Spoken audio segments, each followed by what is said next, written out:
غوښې هغه د قربانۍ چې تاسو ته میلاو شوې ځان من انګاره کوئ.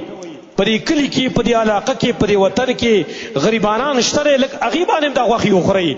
ټول عمر تا خوړلي نه دي، په هغه باندې وخوره که نه، نن په هغه باندې وخوره. زمونږ طریقه سې خفه کېږو به نه.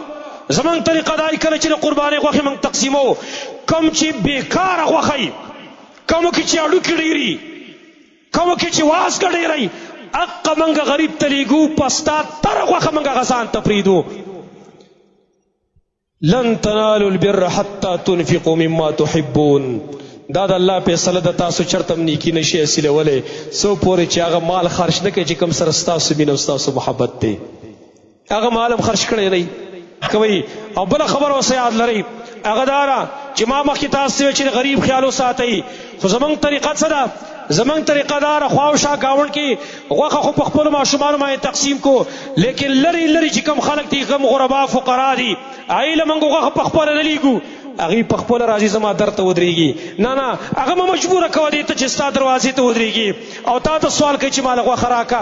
نه، په خپله باندې لاړ شه، ثواب تا وګڼه، د الله رضا په دې کې وګڼه. قرآن فیصله دا ده، ویطعمون الطعام علی حبه مسکینا ویتیما واسیرا.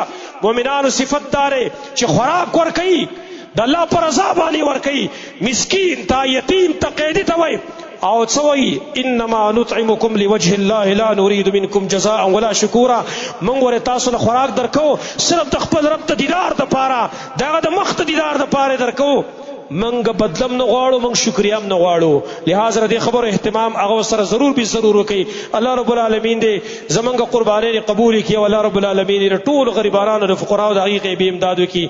اقول قولي هذا واستغفر الله لي ولكم ولسائر المسلمين.